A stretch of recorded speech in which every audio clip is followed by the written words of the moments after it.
সন্ধ্যায় আমার চাচি শাশুড়ি তার ছেলের বউকে নিয়ে আমাদের বাড়িতে আমার শ্বশুর শাশুড়ির সাথে দেখা করতে আসছে। আমার শ্বশুরের জন্য দধি মোগলাই এনেছে। সবার জন্য নাস্তা পানি রেডি করে সবাইকে খেতে দিলাম। আসসালামু আলাইকুম এভরিওয়ান, সবাই কেমন আছেন? আশা করি সবাই ভালো আছেন। মেয়েকে সকালের নাস্তা একটা চেয়ারে বসিয়ে খাইয়ে দিলাম। এক জায়গায় বসিয়ে খাওয়ালে ছোটাছুটি করতে হয় না। অবশ্য এক জায়গায় বাচ্চারা তো বেশি সময় বসে থাকে না। আজকে আর বেশি দুষ্টুমি করে নাই, এক জায়গায় বসেই খেয়ে নিয়েছে। যাই হোক, আজকে মোছন ট্যাংরা মাছ আলু দিয়ে মাখা রান্না করব। এখানে আলু কেটে নিয়েছি, শাপলা রান্না করব, সেদ্ধ বসিয়ে দিয়েছি। এদিকে আমার মেয়ে বড় বোনের সাথে কি যেন অন্যায় করেছে, তাই কানে ধরতে বলেছে।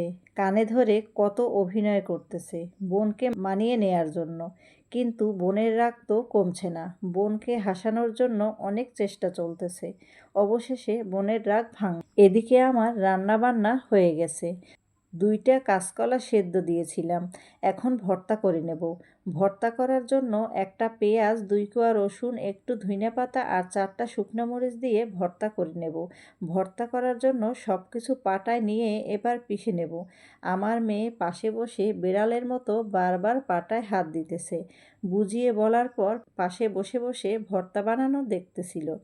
তো আমার ভর্তা বানানো হয়ে গেছে।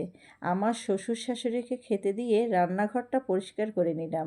সন্ধ্যায় আমার চাচি শাশুড়ি তার ছেলে বাড়িতে আসছে। তার ছেলের বউকে নিয়ে আমার শ্বশুর শাশুড়ির সাথে দেখা করতে আসছে। আমার শ্বশুরের জন্য দধি নিয়ে এসেছে, মোগলাই এনেছে। সবার জন্য নাস্তা পানি রেডি করে সবাইকে খেতে দিলাম। খাওয়া দাওয়া করে সবাই অনেক সময় গল্প করলাম। এবার আমার চাচি শাশুড়িরা চলে যাবে। আজকে ভিডিও এই পর্যন্ত। আমার ভিডিও যদি আপনাদের ভালো লাগে বেশি করে লাইক এবং কমেন্ট করবেন।